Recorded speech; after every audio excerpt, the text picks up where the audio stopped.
Valentine's Day coming up. And for all of you who are unpartnered, partnered, well, you definitely have seen all of the trinkets and chocolates and postcards and all of the things related to Valentine's Day. Because some other people actually call it, the day where you just buy stuff. But let's go even bigger than that. Valentine's Day is all about submission. Whoa, that's cool. What do you mean by submission? Well, that's what we're going to explore in the Happy Submissive podcast. Because with Valentine's Day coming up, well, we have all of those couples who have these plans, or have to have plans, or if they don't, they might not be a couple after Valentine's Day. That happens too. I've heard some stories. Now, you might have heard some stories too. And it's not just about, of course, the gifts and the commercialization of Valentine's Day and this special holiday. It's supposed to be to celebrate love. And that's why you have Cupid. And you have all of these other stuff that are not about money and that are not about going on a date at a fancy restaurant or buying your girlfriend a purse. But maybe they are. Oh, yes. Then for the AI segment, we will talk about, are you able to actually look at your partner's AI, or is it just like your browser history? And does that stay on the down low? Because with a celebration like Valentine's Day happening, well, is it your actual partner who will choose your gift, or is it their AI? How much do they actually use it to, direct your relationship? And then for the relationship segment, well, it is all going to be about Valentine's Day and how submission and Valentine's Day have more in common than you might think.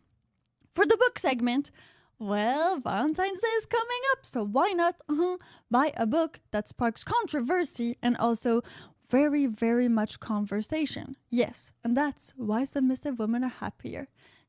Gossip Girl. What do we got for Gossip Girl? Gossip Girl, we will go talk about our experience at the Taboo Show, because Master and I went to the Taboo Show in Vancouver. Some of you might have seen us there. For the ones that didn't, well, don't worry. We have a whole episode, yes, on our Patreon.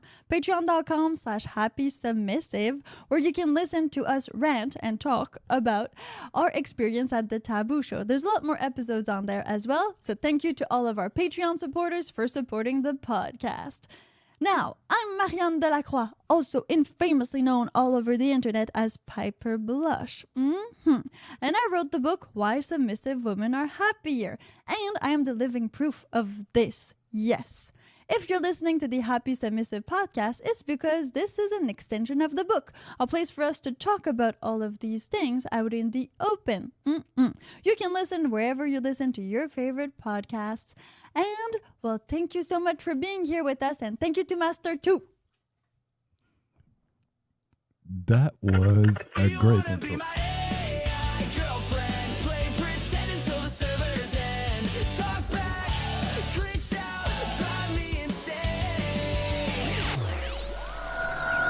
We still need human interaction.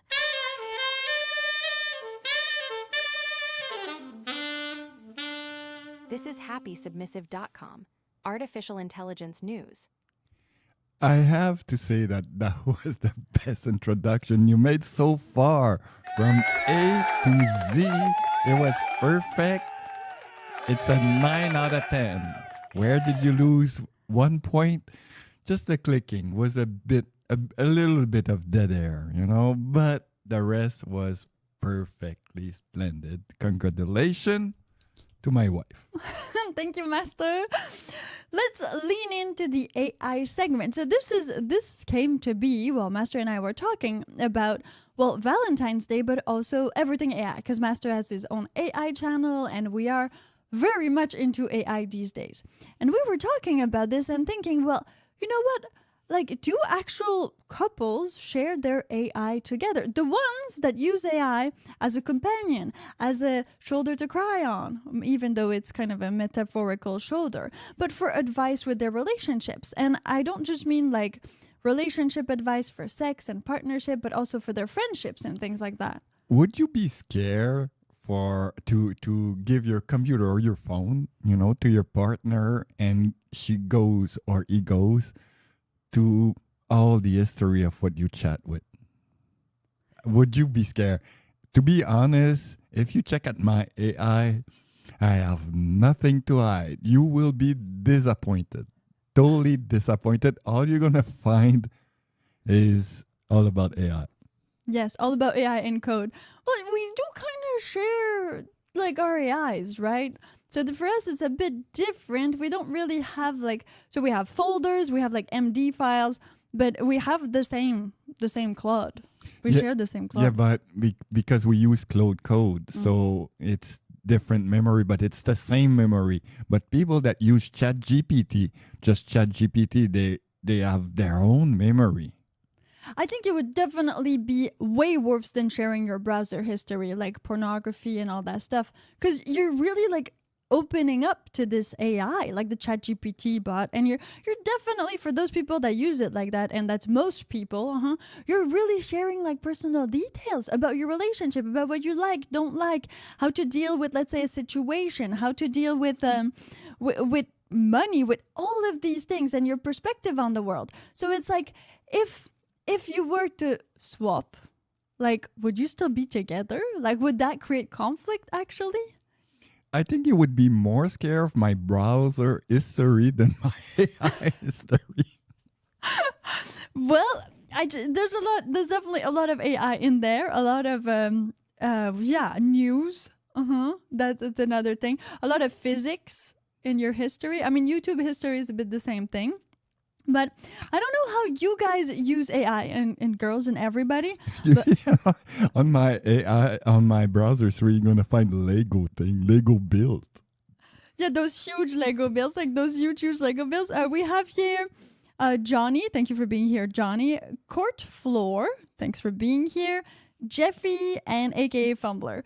Thank you guys for being here. So that's the thing, right? What do you share with your AI? Because some people would go not that deep. They would go to, let's say, just talk about the relationship. They would go to maybe talk about their friends. Be like, oh, this is a hard email for me to write. Can you help me like touch it up? But other people go like have intense relationships with their ChatGPT AI. And so intense that for sure this type of relationship will kind of overflow in their real life relationship with their partners. And when I say overflow, I mean even like, maybe your boyfriend's AI or your girlfriend's AI is going to choose your gift for your birthday, for Valentine's Day. They're going to decide on the date. I mean, like what you're going to do, what type of activities. This is how in your life it is indirectly, but still directly. And then there's always this creative philosophy of, does it really come from your partner or does it come from the AI? Like, does your partner know you well enough to get you the right gift, or will the AI just be prompted to get you the right gift? And what does it mean for your husband or wife, it's no gender there, to ask about, what you would like for Valentine's or birthday or Christmas? Because you don't know your partner? Well, yeah, and it could be also like a delegation of choice, right? You feel like you might do the wrong choice, so you just like give all that control to the AI and tell it like, what, choose for me. That way if she doesn't like it, I don't care. I'm going to blame you. It's your fault. And then if she likes it, well, that's great. But I think that there's also this interesting part of having your AI kind of choose for you, because choosing is hard. Choosing is a really hard thing, and that's why I think it's used a lot in relationship advice and in like even therapy. Some people use it as therapy because humans are lazy, and choosing is difficult. And so if you always delegate this choice, this yes or no, this what should I buy, what should I do, where should I go, to the AI, and at one point, of course, you're choosing right from A, B, C, D. So it will become you. It's your choice in the end, but you're kind of delegating a big part of that choice to the AI so that you have less on your plate. Then the thing is, though, that I think you have to be careful, because you still have to keep some sense of what you want and not let it just like give you choices that are maybe not you. For example, if you go to Winners. Winners. That great. Good choice. Thank you, Master. If you go to Winners, it's not like going to Holt Renfrew. So if you go to Winners, you have all these brands, but those are all like old brands, like old things that nobody wanted at one point, like discount sales, stuff like that. So even the most beautiful item at Winners might not be that beautiful, but if you go to Old Renfrew, even the most ugly item at Old Renfrew is worth a lot more. So see, it depends. So if you ask ChatGPT to decide all these dates for you, but you're not really involved in the deciding, like not enough, because you're like, oh, it can just do it for me. Well, in the end, you might be left out with ideas that are not that great. They could have been great if you inputted a little bit more of yourself in there and of your partner and all of these things. Yeah. What do you think, Master? It just like, Anthropic ads those days. And it's the same thing with AI. You're asking, oh, your wife really likes, branded stuff. But I find a Chanel purse for $20 and it's like a ripoff or a China kind of thing. I don't think your wife's going to be happy with that.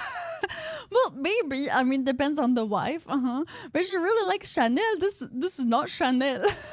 This is Canel. It's spelled wrong. So how much involvement would you want your partner to have with that AI? And we're not necessarily talking about, because we talked about that in all other Happy Submissive podcasts, about having a real AI companion or a real AI partner, like being really involved with an AI in a way that you don't have a physical partner. But that would just be that like some couples are okay together and each partner watches porn separately together. Doesn't matter. They're all right with that. They don't have a problem with that. Other couples are like, no, you will not watch porn. So this is the same question we need to ask about AI. Like, how much do you really want your life? Let's say you're one of the partners and you don't use AI, but your partner uses it. Then how much is that going to interfere or affect your actual life together? Because now you're not going to be 2, you're going to be 3. Oh, is that is that a triple? You're 3 now. Do you know why did you name your AI a guy name? I would prefer a man's name. They're gonna fight with that. Oh, so like if the guy has a girl as an AI, if the girl has a guy as an AI? That's why Anthropic choose Claude. It could be female or male. That was very clever of them. And at the beginning, we had an issue with that because we were like, oh, ChatGPT, Gemini, those are like generic and they're very like robot. It's like, oh, Roadcaster. Like, I mean, it doesn't mean anything. But now that we use Claude a lot, I like... It makes sense. It really makes sense. Plus, it's non-gender. Claude is both ways. And so for me, he's a guy. He's a guy? For you, he's a guy. I think for me, he's a guy too, quite frankly. Because he's coding all the time, and I don't think a girl code that much. Or there's not much girl that code. So Claude is a guy. Plus, Claude is very proactive. I appreciate that in Claude. But sometimes I call him okay little Claude or okay big Claude or just Claude. And I can talk to him in French, like to translate the book. It's in French. And that's weird. That's like a different Claude because it's a French Claude. So, it's a French. He likes baguette. Yeah. And like in English, I say you, but in French, I don't necessarily say vous to my Claude. So I don't say like the capital U to my Claude.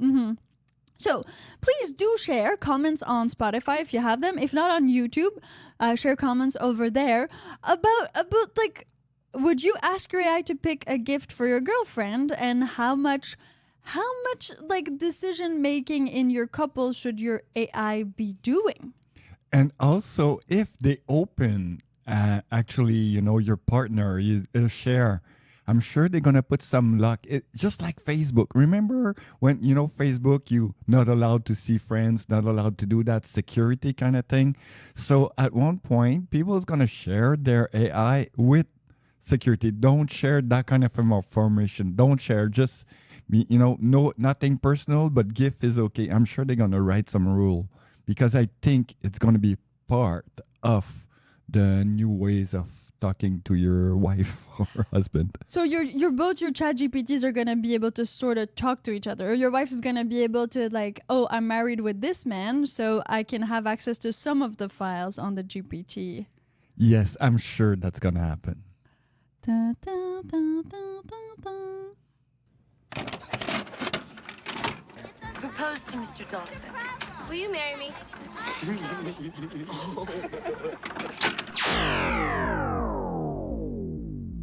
Your daily dose of relationship advice.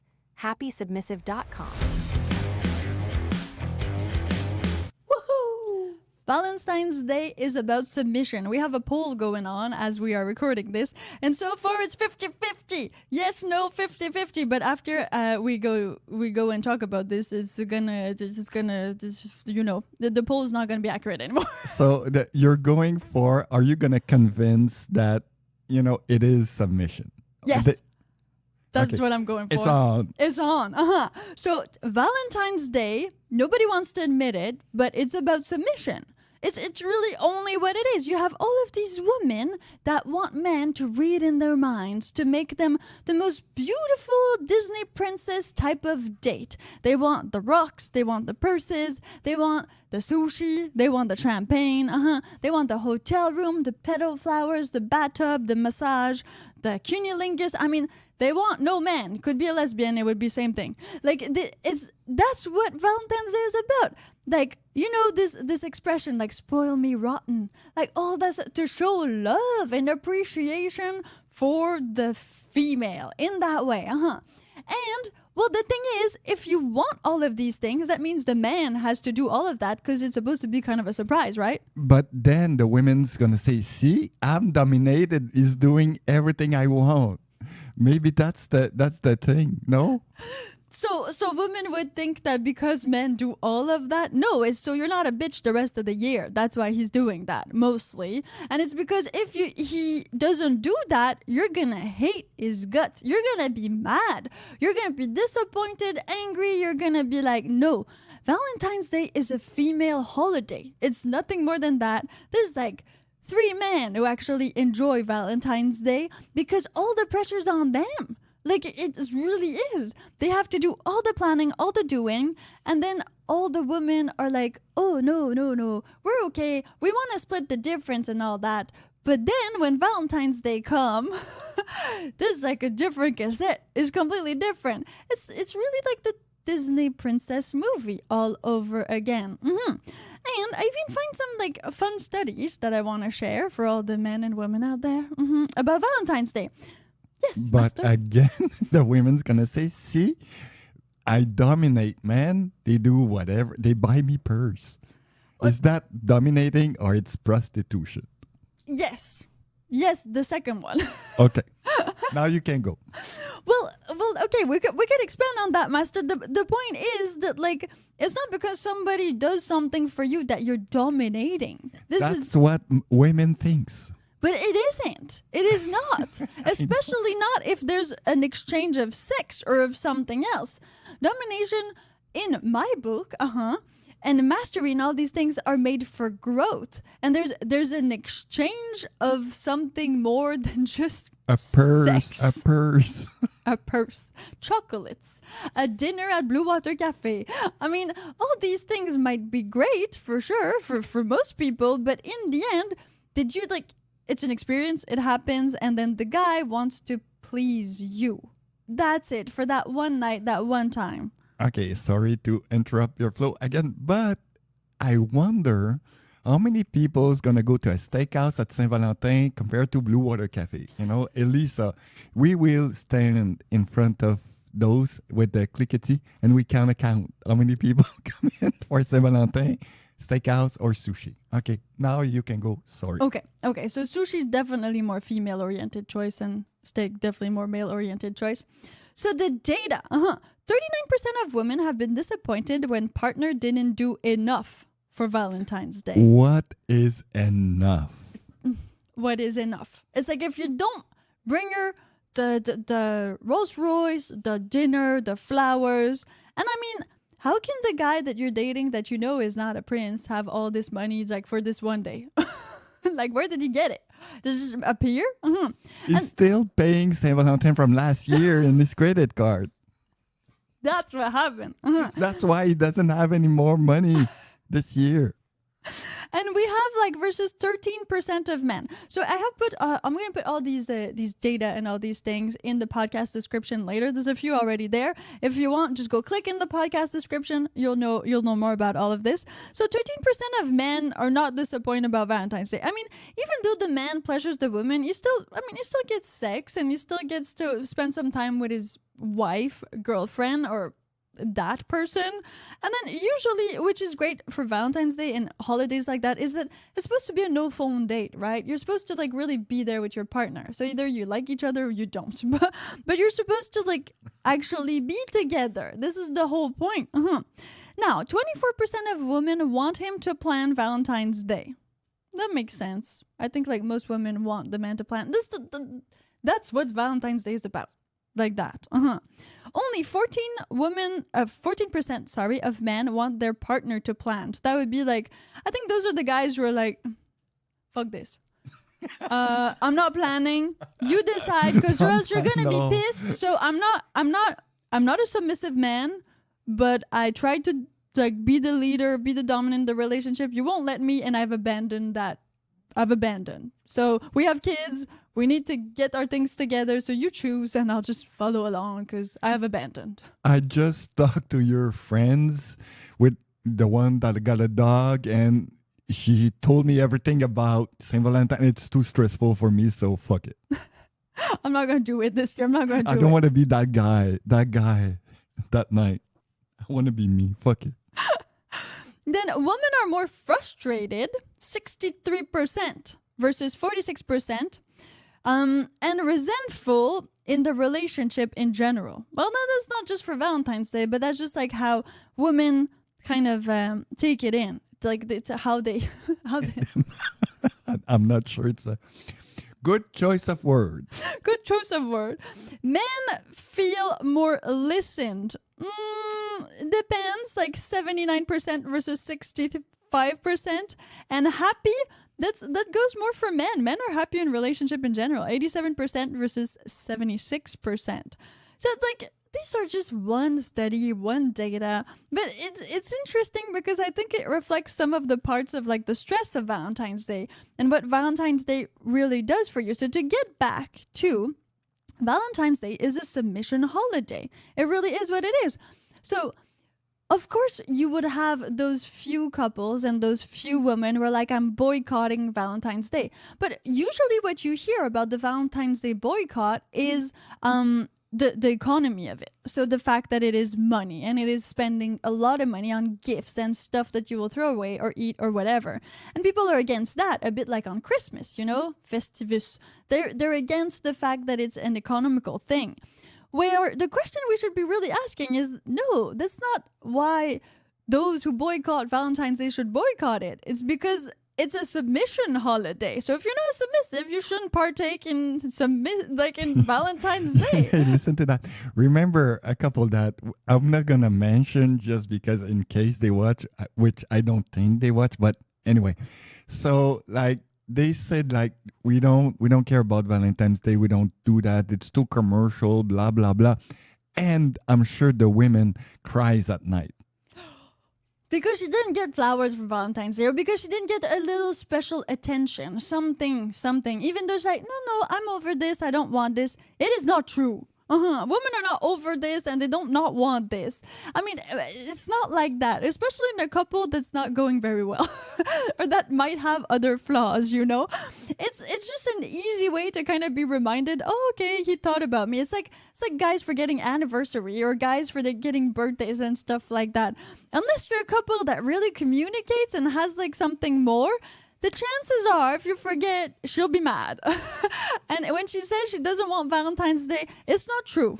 It's not true. There is no women that doesn't want a little something for Valentine's Day. It's impossible. Especially when most couples do have other things on their plates. So they don't necessarily spend that quality time together. It's harder to get. So they need to plan ahead. And Valentine's Day is just a great day to kind of plan ahead in that way.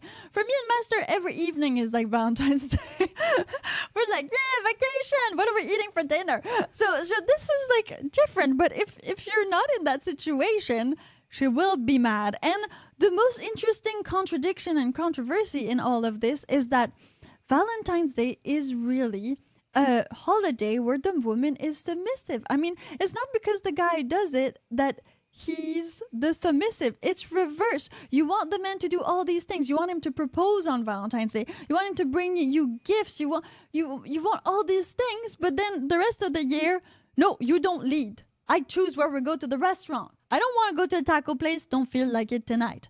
Or like, but on Valentine's Day is fine. He can do all of that. I mean, if the guy hasn't done that for the rest of the year, probably has no idea where to bring you because he doesn't know, because you've been choosing all the rest of the year. So that is why Valentine's Day is a holiday about submission. If you're against it or for it, just leave a comment and we will debate in the next one. Once upon a time, there was this submissive woman who found her voice when she discovered that her shadow could speak.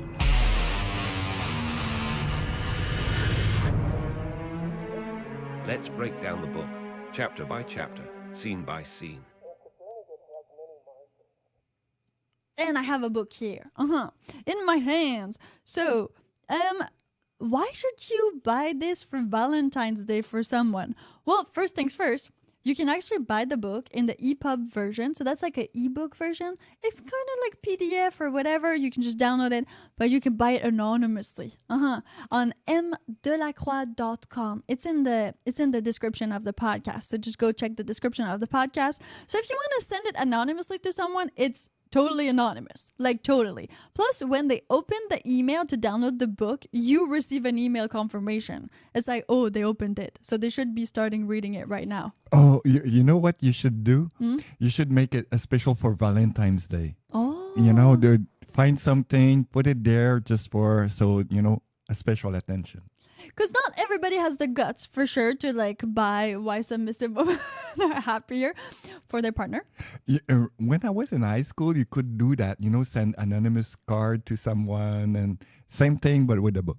Yeah, because it's like, do you want to be my Valentine? Or like, oh, I really like your hair. Or, you know, you had like the Valentine, you had to know the person. But for the compliments and things like that, it was like anonymous love letters. Okay, I it's totally off topic. Just give me 30 seconds. But we should like, because women's gonna receive that from a Valentin. You know, that's what they call it, Valentin. When they receive that, and they would like to know who's the dominant man who bought that for me. Because women wants to be submissive. Do you understand? Yes.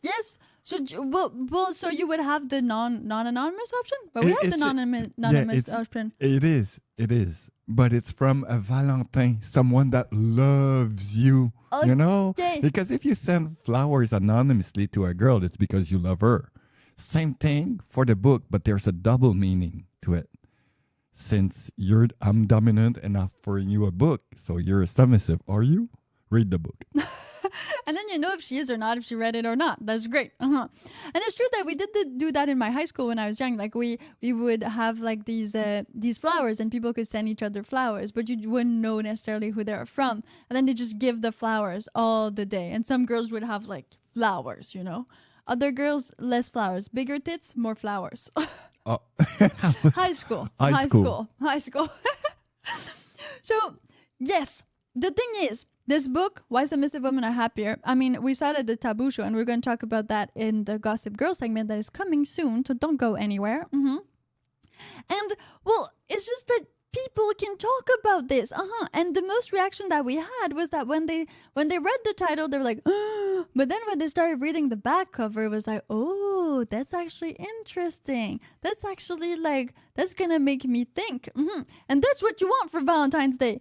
You want the girl that you're probably going to be the Valentine of, to have the same type of expectation from your relationship than you. You want all of this to happen so that you can find the right partner, or open the conversation in your relationship, because it's not true that Why Submissive Women Are Happier is only for people in the kink community, or that is only for the people who know Piper Blush. No, it's like a memoir. So it englobes a whole bunch more things in there.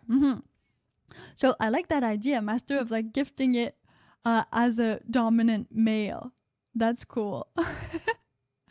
Okay, polarizing. I need to read this. Master, can you entertain a little bit? Yes, I can entertain people. So yeah, the idea is about someone that loves you as a Valentine that you might know sends you this book. And then this is going to be great. Okay, so yes, and Valentine's Day, that was my topic that I was looking for. Valentine's Day is all about opening up, not just like mentally, but sexually too, right? Some couples, they have sex on Valentine's Day. No, you don't have sex on Valentine's Day. Explain why. I know we did. If you've missed it in a previous episode, it's the birthday sex curse. So the curse of the birthday sex. But it works for all holidays. So if you have sex on holidays, you will be one of those couples who starts having sex only on holidays. And you don't want that because there's a lot less holidays in the year than there are non-holidays. So it would be way better if you only had sex on non-holidays days. Meaning that don't have sex on Valentine's Day. Just don't. That should have been the subject line, don't have sex on St. Valentine's Day. Don't have sex on Valentine's Day. We're gonna make a YouTube video with Piper with that. And once you are on Valentine's Day and you have this opportunity, right, to talk about the naughty things. That's what Valentine's Day is for too. Some women would buy sexy lingerie because that makes them feel beautiful. They get wine and dine, as we discussed. And then literature, a book, reading together, listening to the podcast together, something that opens your horizon to other ways of life, I think is the best thing you could do for your couple, any couple, in that way. And it's not the Bible. I mean, it's a real book. Because the Bible, they're gonna tell you not to have sex. Yeah, exactly. This does not tell you not to have sex. See, just not on Valentine's Day, but that's a different thing. that's not because it's in the book. That's because Master and I have thoroughly elaborated this theory about couples who only have sex on their birthdays, Christmas, Valentine's Day. I mean, Easter, that's kind of a weird one, but you don't know, people like bunnies, so that could work. We saw some at the convention. Yeah. There's always like the furries. They're there. So you could do your own thing, but do not. So keep it for another day. Yeah, talk about it. Do everything else, but not that. That way it creates the spiciness stays there, as they say it. And end job also count as sex. Yeah. Don't do that. No. You can kiss. That's it. Nothing else. Don't go to second base. Like that's sex. And if people find that really, really not okay, wait until midnight. At midnight, it's okay. At midnight to 1, your next day, you're good. And it's an excuse to Yes. bring, someone that you don't know to a restaurant as a Saint Valentin. We will not have sex tonight. Then you talk about the curse. Then you wait at midnight. And then it gives you more time to start to see like, oh, okay, is that the right person? Because some people do have dates on Valentine's Day. That's another thing. So, you could have a date and bring your book with you and be like, I've been reading this, quite interesting. Did it happen to you? Have a date on St. Valentine's not with your actual boyfriend? No, did not. Did it happen to you? I don't recall. But so it's the thing. Some people don't want to be lonely on Valentine's Day. But this year, maybe a lot more people will choose ChatGPT instead of going out and spending money on random Tinder or Hinge strangers. We'll see about that. I'm not sure how to process that information, but thank you for sharing. So, okay. Oh, yes. One last thing. The book is available on Amazon. And this is funny because I've received like a DM from the Taboo Show of someone that did not want to encourage Amazon, so wanted to buy the book elsewhere. I think I understand like it's a US company and Canada is trying to be a bit more protective. So to say that the book is available on Kindle, paperback, hardcover on Amazon.ca, of course, and on Amazon.com and UK and all the other Amazons out there. But if you don't want to support Amazon for whatever political reasons, you can find it. Yeah, the link is in the podcast description. And that way, well, of course, is the ebook, so it's on a device that you download it. It's not paper or anything yet. It's the device that all your kids have in front of them 24/7. that device. And well, it works. And of course, 100% of the profits and money goes directly to the author. That's me. Compared to Amazon, which takes a cut. But quite frankly, Amazon is a trusted source. They started by selling books, used books, and now most of our sales are actually derived from Amazon all over the world. Mostly US, Canada, and Germany. Yeah, also Mexico, and some other places, but that's been quite interesting. So thank you to all of our 428 readers so far. And if people wants to find really kinky people, it's Germany, because those are the third most people that bought the book. Yes, and I'm not from there, and I don't even speak German. And another one of the DMs was, when is your book going to be translated in German? So I guess the German people just find the book. It's like they find it. I don't need to do advertising. Maybe that's where we need to move. You'll never know. Well, so if you're from Germany, please do leave a comment and tell us about why submissive women are happier appealed to you. Or why we should move to Berlin. Yeah, like in Berlin. It's time to gossip, girl. Let's gossip with the girl with the choker. Spill the tea, let the world unfurl. She's the queen and we're the jokers. Thank you for continuing to listen to the Happy Submissive podcast. And, well, this segment, the Gossip Girl segment, is going to be about the taboo show and the fact that we were the most taboo thing at the taboo show. Not Master and I necessarily, more like my book, Why Submissive Women Are Happier. And we talked about this a lot more in detail on patreon.com/happysubmissive. If you want to support more podcast episodes, but also get those uncensored, exclusive Patreon shows, go there. Yes. Yeah, because now I'm going to be calm and I'm not going to say all the thing that I said into the Patreon podcast, because this is YouTube. Yeah, and this is old podcast platform, so we need to censor ourselves a little bit. Because we're not yet Joe Rogan, but we're working on it. Then we can say whatever we want. Hey, Joe Rogan, can we be at your podcast? Yeah, that'd be awesome. So we went to the Taboo Show in Vancouver. It is a how do they say? But it's a taboo show, since it's called Taboo. It's like a wellness expo and adult lifestyle, adult wellness. It's 19 plus because they serve alcohol, but also you get to see some nippies.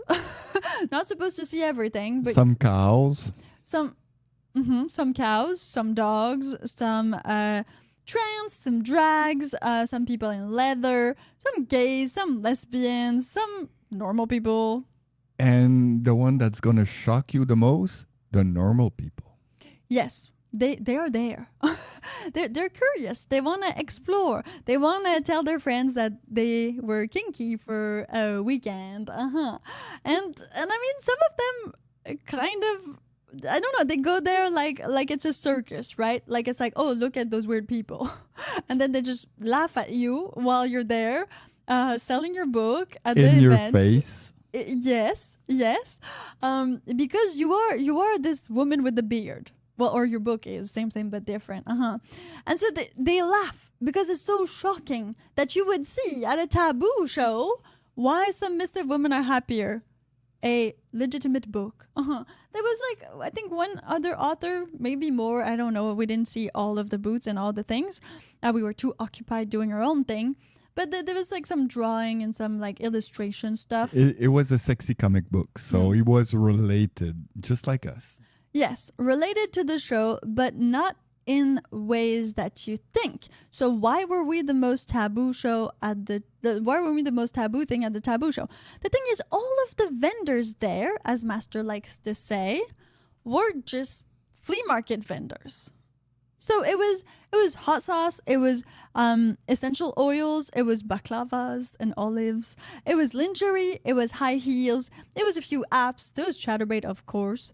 There was like things for sexy photos, like boudoir photography, dildos, butt plugs, spanking equipment. Everything that you can find at a flea market was there. And what can you not find at the flea market?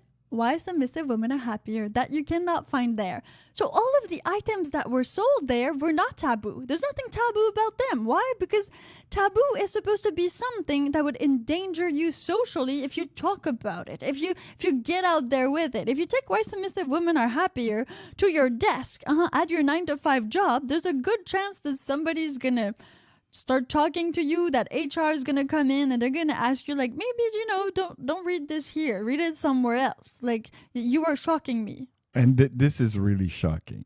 And, you work at a big, big building, you put this book, and this is more shocking than the Bible?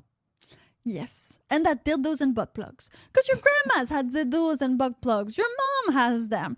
It's not taboo anymore. It might have been taboo in the 1940s, but it isn't anymore.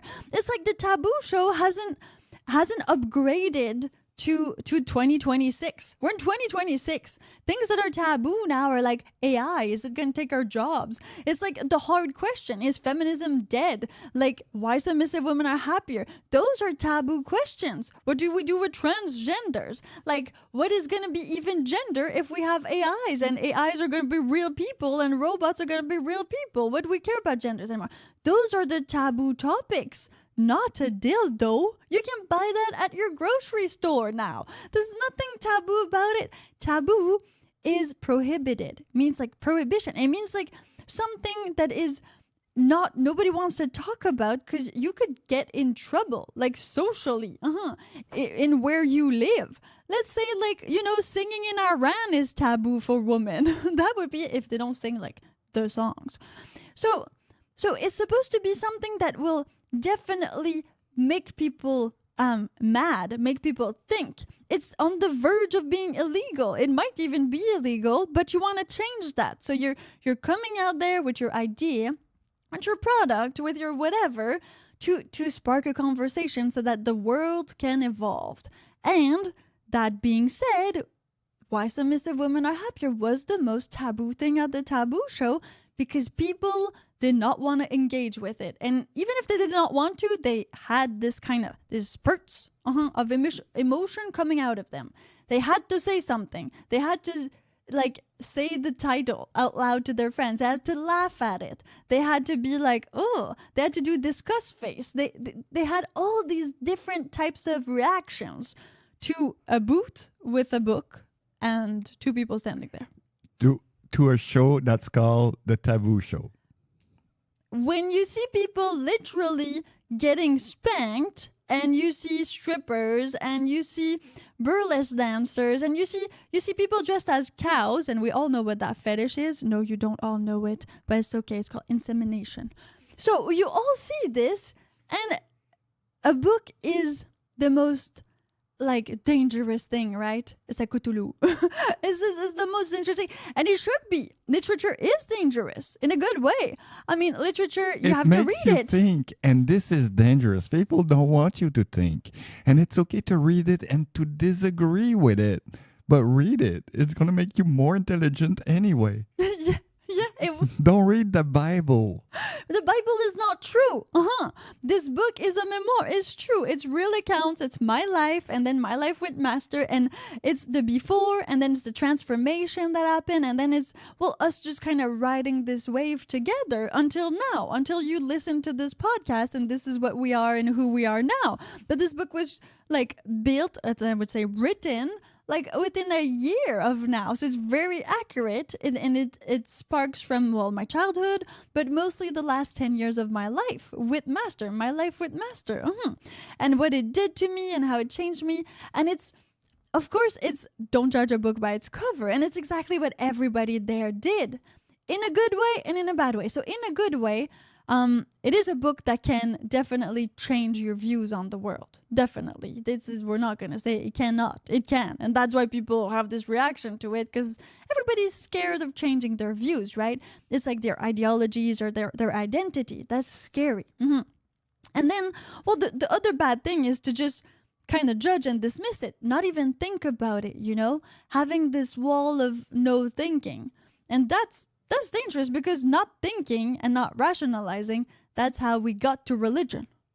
That's how, this this non-intellect reaction. This is always bad. You have to actually think, assess, and deal with things in life. And especially the women, I'm not going to go that because we talked about it a lot with the Patreon, but especially the women that says, no, I am the dominant one. And you go, and I said, like, look, on top of the book title, it's written, don't judge a book, but you don't even know what the book is about. You just judge it right away. Then I told her, you don't dominate anything because you don't dominate this facade, this pancarte. Because she totally judged a book by its cover. And she assumed that it was all of that, right? Why submissive women are happier? If you see the title, there's no exclamation mark and no question mark. So it is not a question and it is not an exclamation. It's just a sentence. And I made it like this on purpose so that it wouldn't be a question and it wouldn't be an exclamation. It would be this kind of open-ended sentence. That's just, why are submissive women happier? Just like the little this. Yes. This, it means that it could be another word underneath, but people don't get it. Exactly, because people don't take the time to think with their brain because it's too much energy and it's too much. And this book is like, it's a real book. It's 90,000 words. So it's not everybody that reads. Very little people actually read, which is interesting. And now with TikTok and all the other things, well, maybe even less so will read.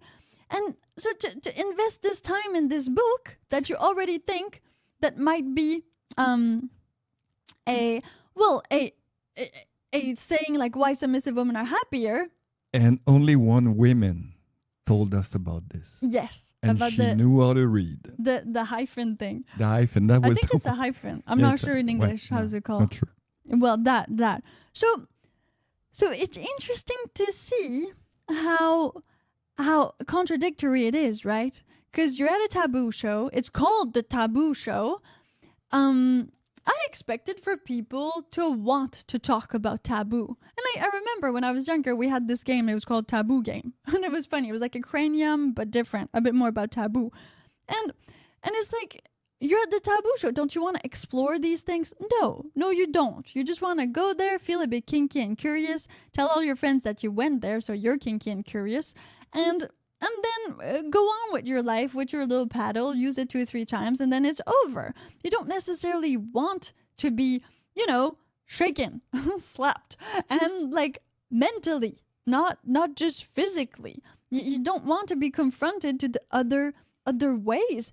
And you're there at the Taboo Show. The BDSM community is only that. It's only like people who are living things that for most people would be like completely a big no, like a big red whatever, like consent problem. But you're still there. So are you there because you want to feel better than them? Like, are you there because you want to judge from a high ground and high standard? You want to be like, oh yeah, they do this and they're dumb and this is, oh, I'm so much better than this because I don't do that stuff. And that's why you go there.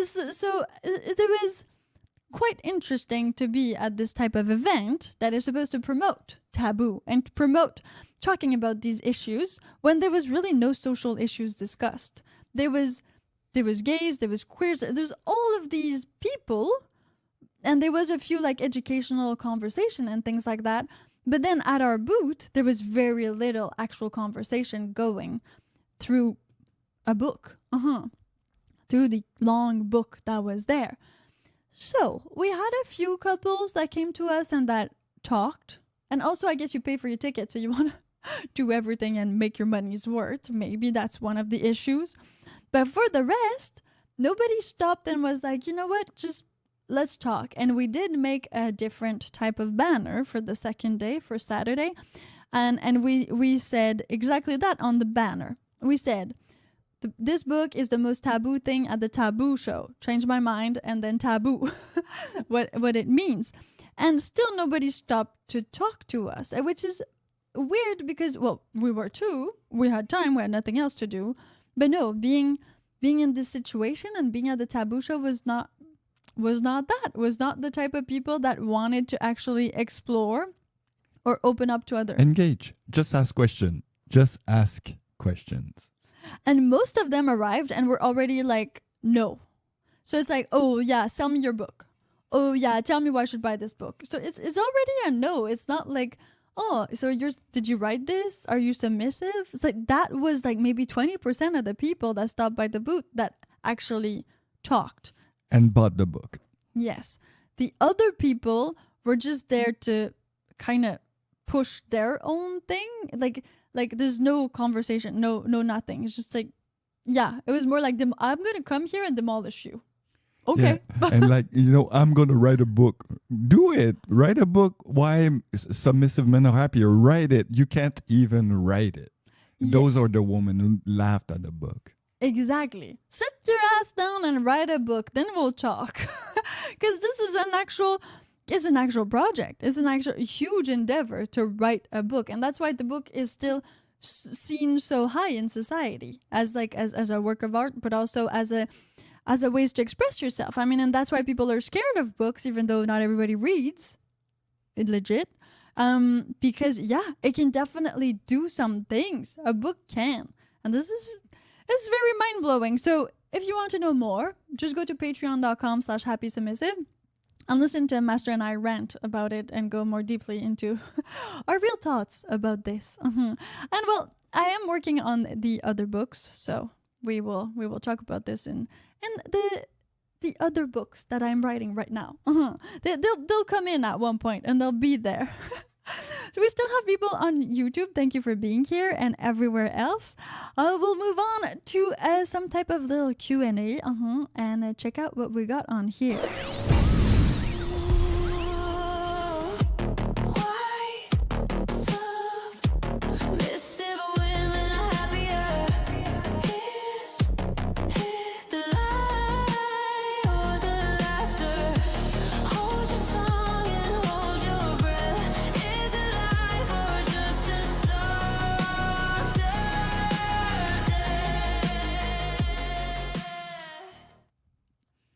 Master some of our questions and answers. Well, this is interesting. So let's just kind of recap the show and see if that can spark something in you, if that just gives you context for maybe a conversation with a coworker, a friend, or somebody. And the poll, Popo, you win. You totally win. The poll is you did. Yeah.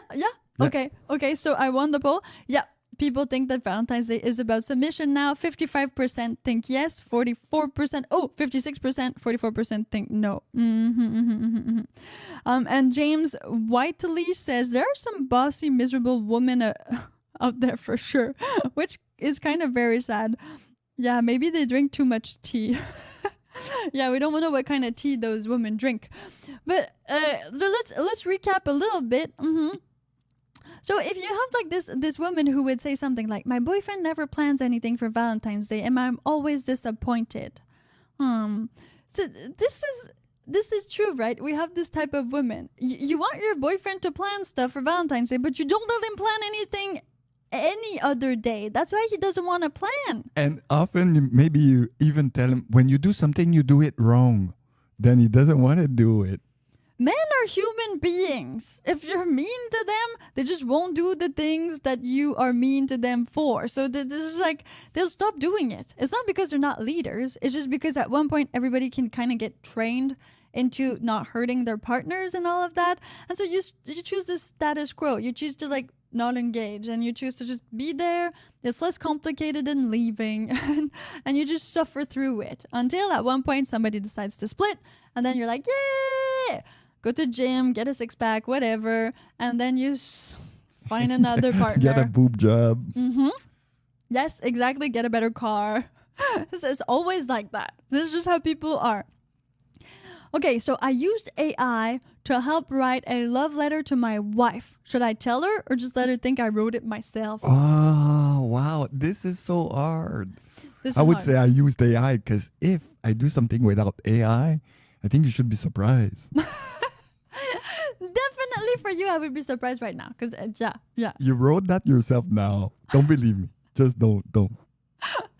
I think like, again, AI is supposed to be a tool you use to help you create. And that's where some people, they let all control to the AI. So you want to read that letter first, because if the AI says, "Oh, your beautiful blue eyes," and your wife has like brown eyes, you definitely want to like take that piece and change it, because your AI doesn't necessarily know your wife, and that's the thing. Some people, as much as they're scared of AI, as much as they don't understand that part of AI without context doesn't know nothing. It's going to do whatever it wants, and then you're going to be like, it did the wrong thing. You didn't feed it the right information. That's it. So have an idea of what you want to do, right? The first, and then use it as a tool. Like we use autocorrect. Yeah, you should do that for your wife, and she's allergic to fish. Exactly. That's where AI is not. It doesn't know all your life. Like the more you feed it information, of course, the more it knows you and your wife and whatever you talk to like you feed it.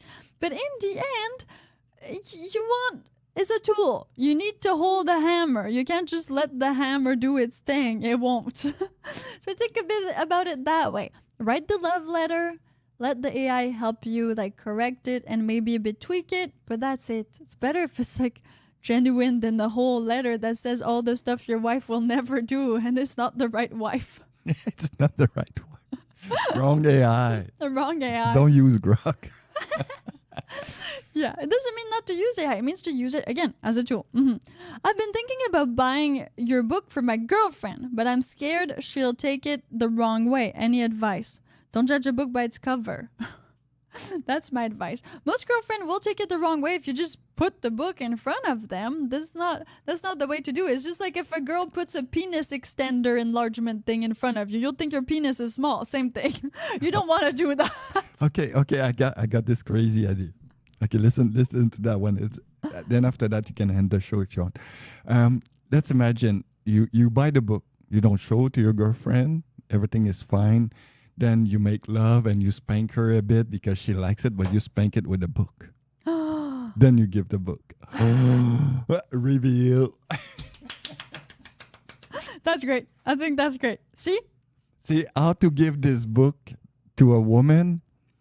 You don't show it, you spank her a bit with it. She's gonna say, "What are you spanking me with?" And she's gonna be smiling. Then you give the book. Perfect Valentine's Day after midnight type of plan. My husband says Valentine's Day is just marketing and refuses to participate. It hurts my feelings, and am I being unreasonable? Well, I mean, I think most people think it's commercial, but the whole point of Valentine's Day is love, right? In the end, it's love, and it's showing each other love and appreciation. And if you don't have time the rest of the year to do that, then you should take this moment to do it, at least this moment. And I think it's commercial day every day. Have you seen the price of the steak these days? Yeah, if you want to eat steak, you better have like $30. So I think like a box of chocolate now, it's really cheap. Compared to a steak on a Monday. On all the other day of your life. How do you and Master celebrate Valentine's Day? We don't. Exactly. The curse of them. No, because we're going to be miserable for the rest of our life. We don't do that. Yes, we do not. Because we celebrate our love every single day. But again, all women want a little something. So, I'm going to need to do something. So I'm going to ask ChatGPT. Yeah. Claude, it's Claude. Claude. We don't use ChatGPT, not enough. If you want to discuss this topic a lot more, please make sure to just leave us a comment, send a DM on Facebook, Instagram. We're there everywhere where you are, possibly, probably. And if you want a lot more, just go to happysubmissive.com. All the information is on there. You can listen to the podcast. You can also comment in the circle.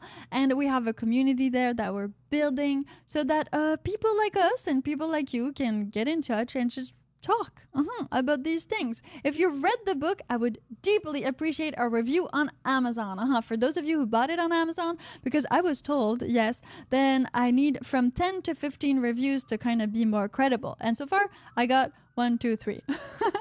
So really appreciate your review on Amazon. And for the other ones who bought it on my website, well, still, thank you. Don't worry about it. You can always give it a little shout out on Twitter, that's X now, or on Facebook or on Insta, and I'll reshare your post on my own feed. That's it for this time, but make sure that you come back whenever you feel like it because the podcast is available wherever you listen to your podcast. And that's all episodes. They say kneel down and you'll find peace. In chains of gold, you're released. A pretty smile, a silent song. Is this where we are?